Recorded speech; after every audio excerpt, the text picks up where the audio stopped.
Yo, what's good YouTube? It's your Ace Connoisseur Super back with another one. Now I'm starting a new series. The title of the series will be Apex Predator Mindset Series. Like I always say, don't forget to like, comment, most importantly subscribe. We're on the road to 1K, and hopefully by the time this series come out, I'm already at 1K. But those who subscribe, thank y'all for supporting. Every single supporter has meant a lot in this journey. This is episode 1, Instinctive, Fight or Flight on the Bars. There's a moment that happens before every challenge, a moment so small that most people never notice it. It happens before the first pull-up, the first sprint, the first conversation that needs to be had, and the first difficult decision. It's the moment before contact, the instant right before your hands touch the bar. Most people think the challenge begins when they start moving. It doesn't. It begins in the space between seeing the obstacle and committing to it. Watch people at a pull-up bar long enough and you'll see it. Some walk up with confidence, grab the bar without hesitation and begin. Others stop. They stare at it, they shake out their arms, they adjust their shirt, they check their grip, they take one step forward, then another step back. Maybe they look around to see who's watching. Maybe they tell themselves they'll start after one more deep breath. From the outside though, it looks like they're preparing, but often they're negotiating, not with the bar, but with themselves. Maybe I'll do fewer reps today. I'm still sore from yesterday. I'll start in a minute. What if I fail? What if people are watching? The conversation starts before the effort ever does. And that conversation determines everything that follows. Because the greatest battle is almost never physical, it's mental. The body usually follows whatever decision the mind has already made, and that's why some people lose before they even begin. Not because they're weak, not because they lack talent, but because hesitation has already stolen their momentum. Nature teaches us something interesting as well. A predator doesn't spend 10 minutes debating whether to chase its prey. When the opportunity appears, it commits. Every movement has purpose. Every action is with intent. There isn't endless second guessing. There isn't emotional bargaining. There's awareness. There's patience. And then there is action. That's why I call this an apex predator mindset. Not because life is about domination. Not because it's about aggression. But because it's about decisive action. The ability to recognize when it's time to move and then moving without unnecessary hesitation. Because as human beings, we have something predators don't. We have imagination. It's one of our greatest gifts, but it's also one of our greatest obstacles. Imagination can build futures or it can manufacture fear. Before we even touch the bar, our minds can create entire stories about failure, embarrassment, pain, and about not being enough. None of them have happened, yet somehow they feel real. And the body responds as if they're real. Your heart races, your breathing changes, your palms sweat, not because of what's happening, but because of what your mind believes might happen.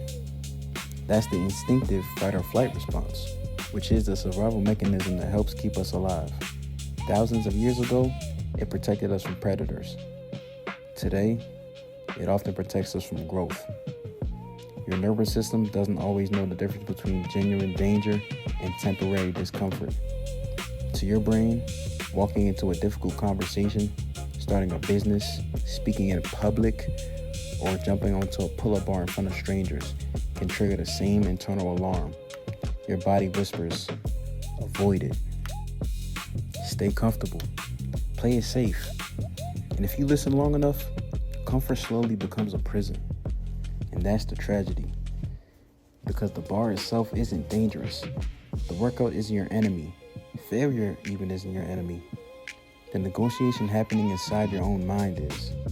I've learned that every meaningful goal begins with one simple act. Touch the bar. That's it.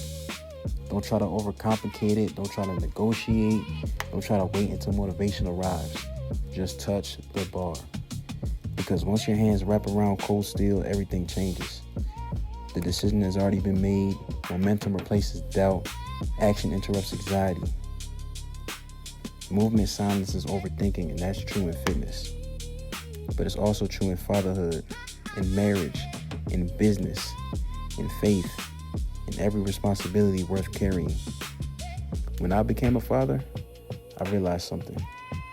There were no perfect conditions, no perfect sleep schedule, no perfect amount of confidence, no day where I suddenly felt completely ready. Readiness wasn't something that arrived first. Commitment came first. Then readiness grew afterward. The same thing happens every time I train. There are mornings when my body feels heavy, when motivation is nowhere to be found, when excuses actually sound reasonable. But when I finally decide to show up, I have two choices. I can stand beneath the bar and have a conversation with myself for 10 minutes, or I can simply just reach up, grip the steel, and begin. One choice changes the entire day. That's what discipline really is. It's shortening the distance between decision and action. The longer that gap becomes, the louder fear gets. Think about how many dreams die in that gap. Books never written, businesses never started, conversations never had, relationships never prepared, and goals never pursued. Not because people lacked ability, but because they stayed standing beneath the bar, waiting, negotiating, hoping confidence would arrive before commitment. And it almost never does. Confidence is usually earned before action, not before it. And every pull-up starts with a grip. Every marathon starts with one step. Every great father starts by choosing to show up. Every strong marriage begins with intentional love repeated daily. Every transformation starts with contact, not perfection, but contact. And I've noticed something about elite athletes. The best ones have routines. They have systems. Not routines or systems that are magical, but because routines remove unnecessary decisions. The fewer decisions you have to make, the less opportunity your mind has to negotiate. So walk up to the bar, grip, breathe, pull, and repeat. Simple. Don't ask yourself if you feel like training or whether today will be perfect. Ask yourself if you can walk to the bar. Ask whether you're willing to begin. The predator mindset isn't about never feeling fear. Every courageous person has felt fear. The difference is that courage refuses to let fear make the final decision. And that's the mindset I'm building. Not just for training, not just for calisthenics, but for life, for my family, for the man I want my child to see. Because every time I walk towards the bar without negotiating, I'm training more than my muscles. I'm training my identity. And identity always outlasts motivation. So the next time you find yourself standing beneath your own bar, stop negotiating. Reach up, touch the steel, and let your actions remind your mind of who you already decided to become. This is the Apex Predator Mindset Series. This was episode 1.